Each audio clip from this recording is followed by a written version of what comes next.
Okay, going live, going live, going live, going live. Welcome, welcome, welcome. You guys, I just wanted to jump on here. I know this is not my scheduled time. It is 6:24 on a Tuesday here in Atlanta, Georgia. And I've been doing interviews for pretty much most of the day, but I had something on my heart. And so I wanted to jump on and just see if anyone was around to have this conversation.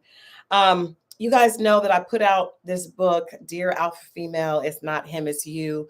In actually February of this year, February 2023, I the book came out, and the book did really well. I put the book out around Galentine's Day. That was my intent, to really try to connect with women around Galentine's Day, because I know that so many women are sad or a little, not necessarily all of them are sad, but feel some kind of way about not having someone for Valentine's Day, right? And so, even though you may want someone all throughout the year, I know that certain holidays tend to make people focus on that a little bit more, right? And so that's why I put the book out during that time.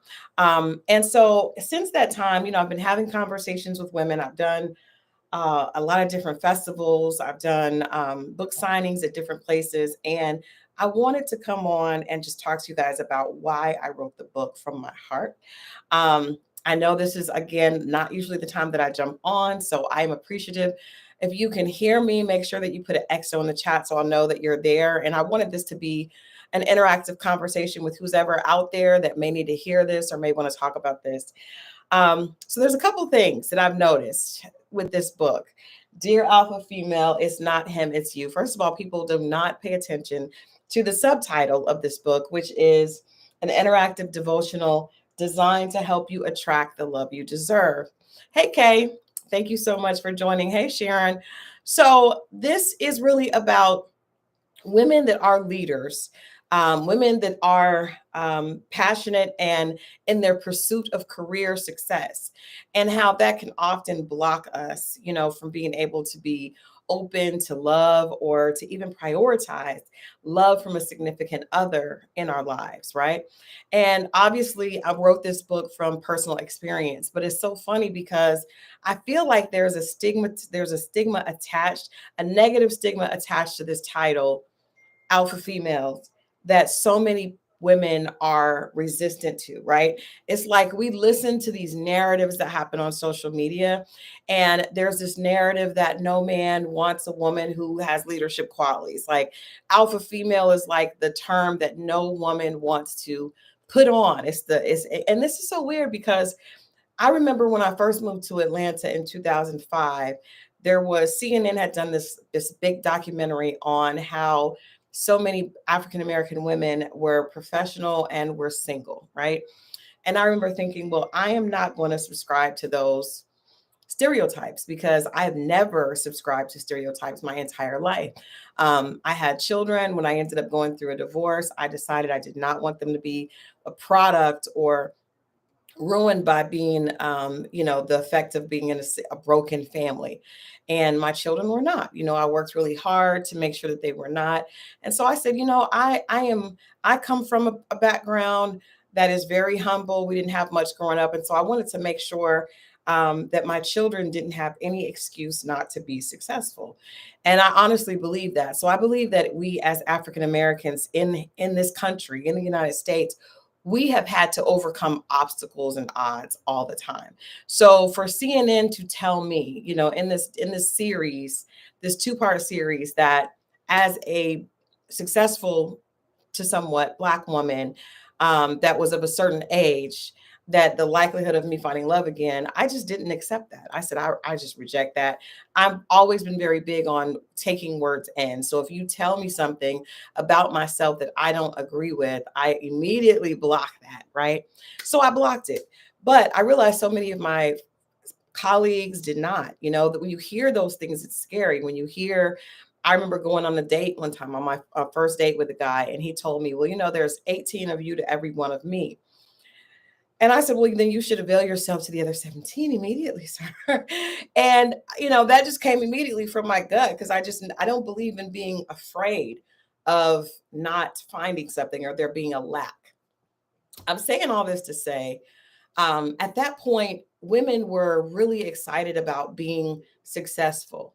And for somehow between 2005, almost 20 years later, we're about what, 17 years later, um, there's a new narrative that success is almost shameful. So you hear women say, "Well, I'm not an alpha female. I'm soft. I believe in living a soft life." And it's like, sis, how is your life soft? Because you are struggling to keep it where it is. How can you be earning six, seven figures and claiming that you want a soft life that on your own? It just doesn't make sense. And I think it's because we are quick to try to align ourselves with whatever narrative suits what we want from our life. And I think that's a huge mistake. I think denying who you are, denying what you have accomplished is not, it's not positive. And number one, it's not going to lead you to the place, a healthy place, right? Denying, shrinking, um, working in a mindset that is against who you really are does not bring you a sense of satisfaction or peace. It also doesn't attract a person to you, because when you're shrinking yourself, the person does not realize you're shrinking. All they're getting is the fact that you're not in your authenticity, right? That's all they're getting from that. So I don't believe it works. I believe that there are so many women now that because the narrative is, oh, men do not want an alpha female, men do not want a woman that's all about business. Now we're saying, oh, no, no, no, I'm soft, I'm not business oriented, but yet we still want to have those things. These women are still holding up all the trinkets and bragging about them. There are so many women doing this on social media. I'm not going to call anybody out because you guys know that's not my style, but so many women that are claiming that they're in the soft life, but yet they're trying so hard to prove it. And I just want to say, if you really are living a soft life, if you really are, in the place of being catered to, you're not bragging about that. That's a direct contradiction to where that is supposed to be. It is a direct contradiction. It is not in alignment with the soft life when you have to throw that in other people's face, right? So I think I wanted to come on and just say this. Number one, I believe that what is for you is already for you. I say this all the time, right? And I don't believe that being successful or being gifted or being talented is is a negative, it's a con in you finding love. I don't believe that. And if anybody out there is listening to that, I'm asking you to please rewire your brain, because we all have the ability to do that.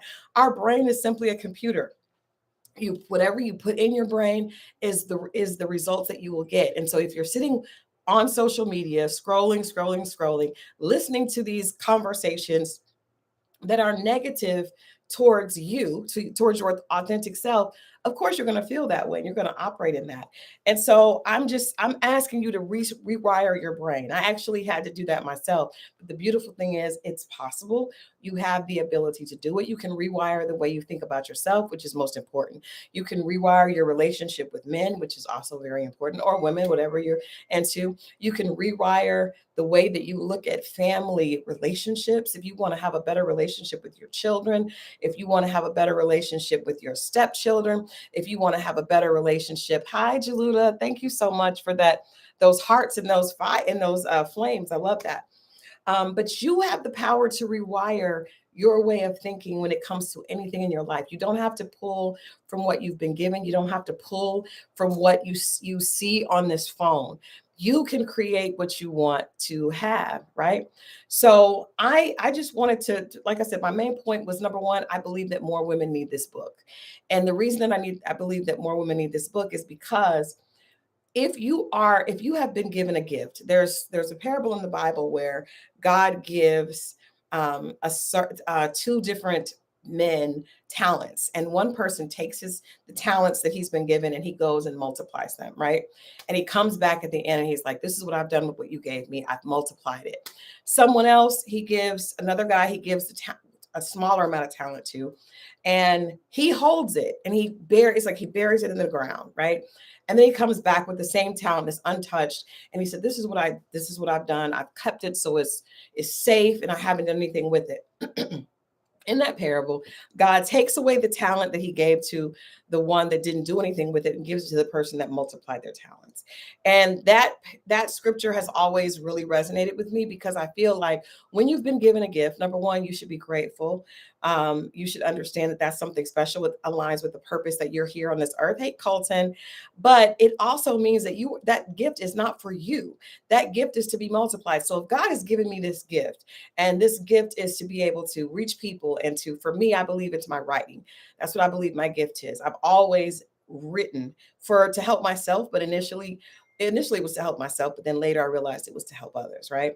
So if I said, well, I don't want to do this because I don't want to outshine, I don't want to do something that's going to make me not seem attractive, and I stopped, then eventually over the years, my writing skills will dull, and I will have wasted a good part of that gift. I believe that's true with any gift that you have. If you have a gift of being able to organize and bring projects together, like project management, if you're an amazing leader when it comes to nonprofit, when it comes to even the corporate space, all those abilities and talents are gifts that you've been given. And if you believe that the man that you want and the man that you need, most importantly, is out there, and he's not going to be attracted to you because you're not leading in your gift, then my sis, you are so, I mean, that's so sad. That is so sad that you would literally believe that what is for you would not appreciate and acknowledge you in your full, and in the fullness of who you are. Right? That's just not even possible. It's not possible. So I want women to understand that now two things can be true. There could be nothing wrong with you being successful, with you being, financially stable and financially secure. The issue, and this is where people get thrown off, it's like, well, I don't want to seem like I'm successful. I want to be soft. I want to be taken care of. Cool, cool. But you may need to change the way you look at things. If you are successful, but you are throwing your success in people's face, if you're leading, feeling like you are better than other people because of what you have, that is what you need to work on. Not the success. It's not the success. It's your faith in the success, right? Your faith needs to be in God. Your faith needs to be in the fact that he has given you this. If your faith, and you are resting your personality and who you are on those accomplishments, that's the problem. And it's so funny because everyone is skipping over that problem, and they're going straight to, well, I just, I don't think I should be, I can't be as successful. No, it has nothing to do with the success. It has everything to do with how you interpret that success. If we talk to men, and that's one of the things that I want to say, sisters, we talk to men, but we do not listen. I'm going to say that again. We talk to men, but we do not listen. Every time I have a conversation, oh, my honey bunny. Hey, honey bunny. Every time he threw me off. Every time we have a conversation, guys, I'm so sorry. My husband just popped up in the chat, and now I'm all feeling all giddy, and I can't get back on point. Okay, but if you have a conversation, right, with somebody, and you are afraid, you meet a man and you are afraid that his only interest in you could be what you possess outside of who you are, then that's the problem. And so many of us show up leading with that, trying to prove that we're worthy. I went to see Jada Pinkett last night, and I love her book. A lot of things that she talks about, I agree with. There also are things that I may not agree with. But that's the beauty of having a free mind and being able to speak for yourself. I can appreciate and acknowledge without taking it in the things that I don't. But one of the things that I definitely resonated with me about what she talks about is the fact of us being worthy. And I feel like for myself as an alpha female, so much of what I was doing with my career, and I do feel like God gave me this gift to write and to communicate with people, because I have a very sensitive spirit. If you know me, if you have been listening to this channel, you know that I am inside a marshmallow. I am such a sensitive person, but I learned a long time ago through a pastor that was my superpower. So I would always wonder, like, why are my feelings hurt so easily? It's because I'm supposed to be sensitive, because that's how I'm able to tap into how other people feel, and I'm able to relate to them, and I'm able to write so that people feel it as well. So I learned that, and I made peace with it, and I lean into that instead of leaning away from it, right? But I think that it's easier to hide behind those things, right? It's easier to go get a degree and then to push it in front of yourself Here it is. Here, this is who I am. Than to actually look in the mirror and figure out who you are and be able to stand in front of those things and those things to be able to compliment you as opposed to define you, right? And I think that is the issue. We go from either 0 to 1,000. So in all the men that I've ever talked to, and I have a lot of guy friends, I think God put guy friends in my life to keep me from turning away from men. I grew up a child of a parent that had been molested. And so my mother's definition of men was very came from a very painful place. So if I had not have had the friends that I have, I'm so thankful for their input in my life, because they having those friends and seeing the way they treated me in a platonic state, it made me understand it and not be able to look at men the way through the lens that my mother raising me had left on me, right?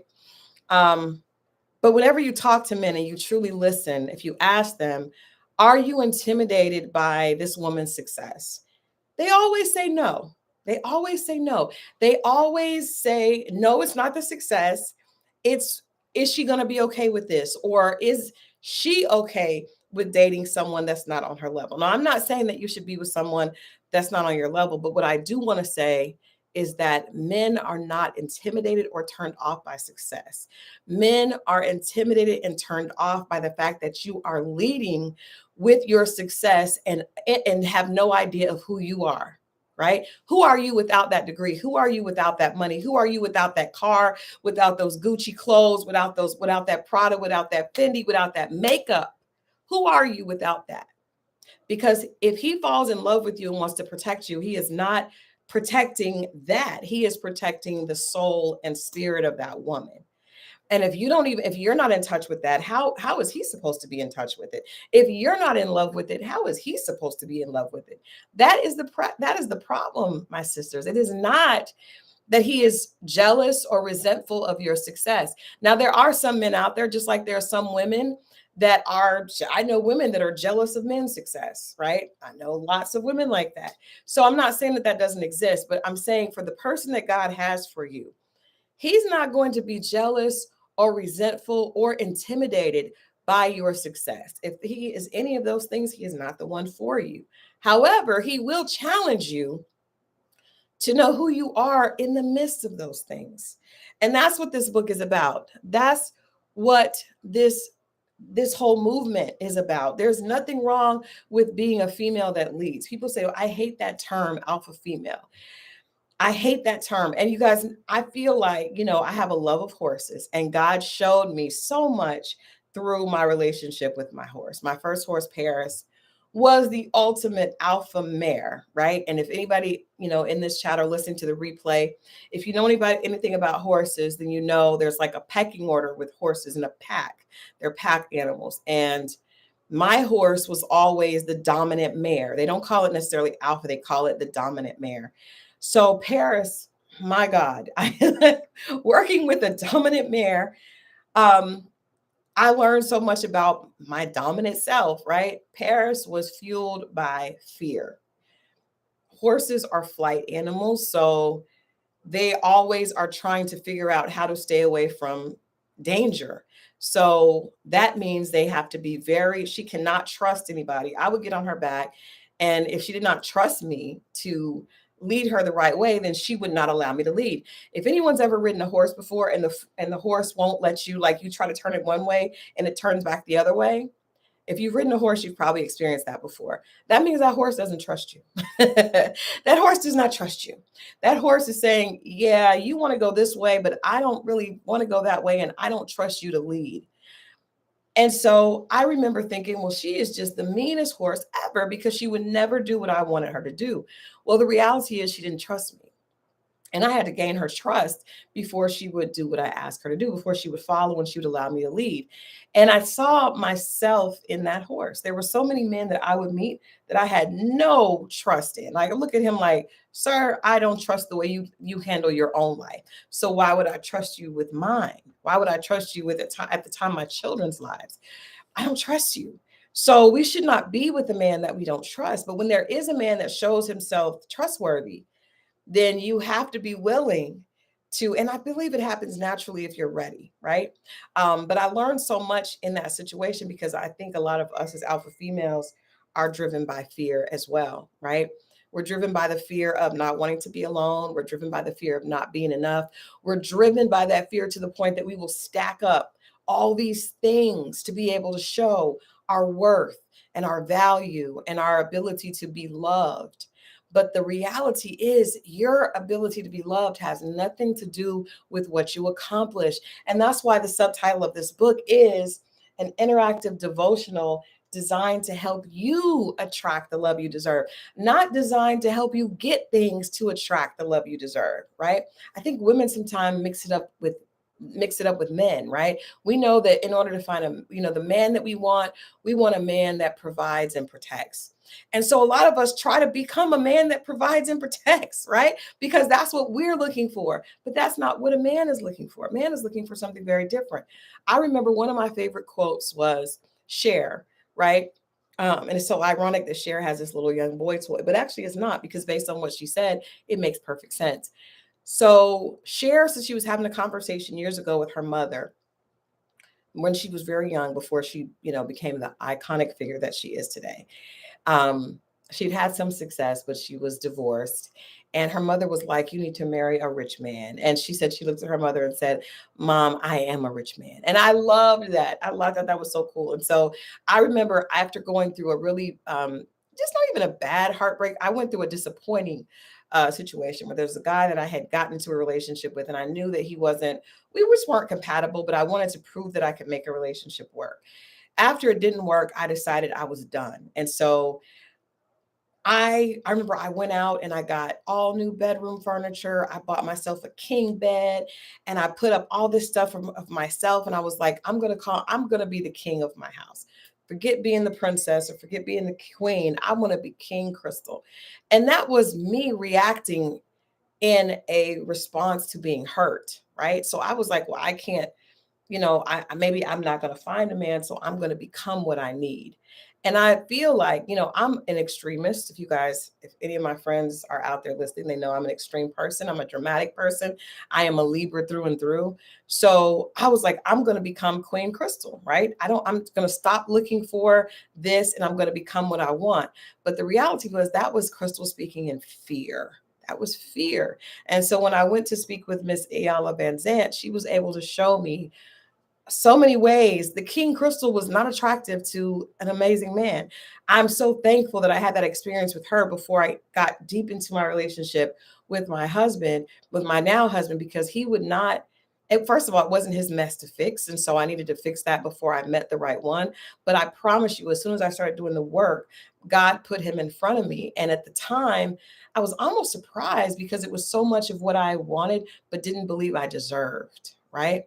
So again, I just wanted to jump on here. I would love to hear some comments. If you have something to say you want to share, please put it in the comments. I wanted to have this open conversation. If anybody has something that they want to ask, I am here and ready to answer questions. I just wanted to take this time out of my day. I just literally interviewed Jackie Christie from Basketball Wives, and I decided to jump on because I'm sitting here and I'm talking to so many women. I think I was watching the basketball wives so I could interview her. And there's a scene in one of the episodes where the ladies say all these alpha females in the room is difficult because it's like this, right? And I know opinionated women, you could be not even an alpha female, you could just be women in the room, and each woman is opinionated and feels very strongly about what she has, and it can go either way. But that mention of alpha females, and I was talking to my manager, and he was saying, well, Christal, I think the fact that the name of the book, you can see some women look at it and they immediately don't want to be associated with it. And I said, you know what? You're right. There are very few women that are confident enough to stand in who they are, even if that does not align with what is considered desirable or attractive, right? Right. So even as I'm talking to Jackie, who's been on Basketball Wives for years, she's in her 50s, and we're talking about looking beautiful and being desirable and all those type things. And I think that you have to really know if all of you could get to know who you are, then we wouldn't be so quick to try to fit ourselves in a box that society said was okay. If you have the ability to lead, even if it's not just because you're a leader in one way, does not mean you're a leader all the time. If you are a supervisor or a manager at your job, you're operating in an alpha perspective. That doesn't mean that you have to be that at home, right? If you are, hell, if you have children, you better be the alpha with them kids, because you guys know children will push you if they don't think that you are. If you're not a leader, they will lead. If you're not a leader, they will lead, right? So I just want to encourage you. Um, I want to encourage you guys all. Like I said, if anybody had any questions, I'm happy to I'm happy to answer questions. Hold on. I'll be doing more of these. I need to do more of these. But if you have any questions, please feel free to drop them in the chat. Yes, Kiki, thank you so much. Please make sure that you guys hit the like button, and make sure that you're subscribed to this channel. We have so many things coming up. I know we have a winner this Friday for our beauty pack. Mo and I will be recapping again. Ready to Love, Make a Move, having a lot more conversations. My conversation with Jackie Christie will go live tomorrow, so make sure that you're tuned in for that.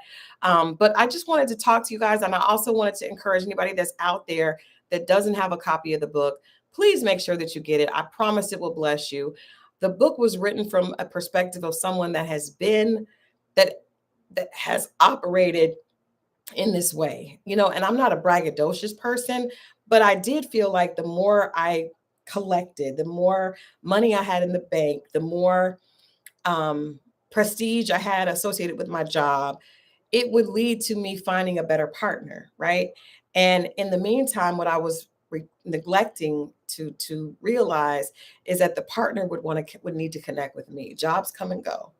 Even the degrees can be relevant one day, they can be irrelevant the next day, right?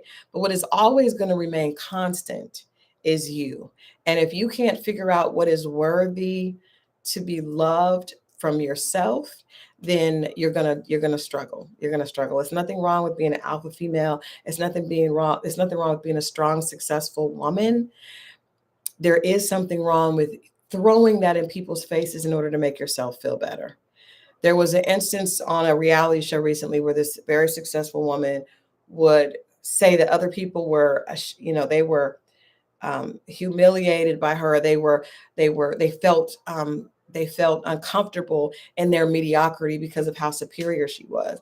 And I was like, wow, she's a beautiful woman. She's very accomplished. But the fact that she needs to make other people feel small to feel good about herself shows that she has so much work to do. Right. And that's where it is. That's really what this is about. A lot of times that comes from a place of fear. I want to prove that I am right. So I'm going to push against it, and I'm going to push, push, push, push, push.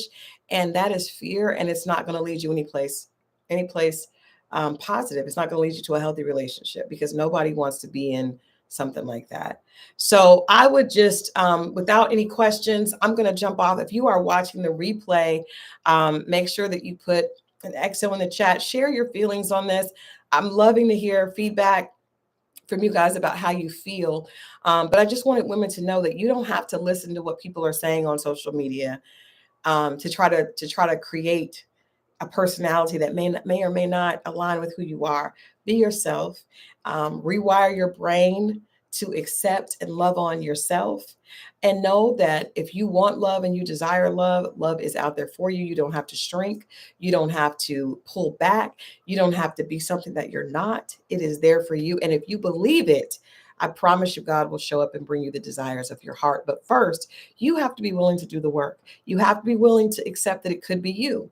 You have to be willing to look in the mirror, take the wig off, girl, take the lashes off, wash your face, and look in the mirror and see where the issues are.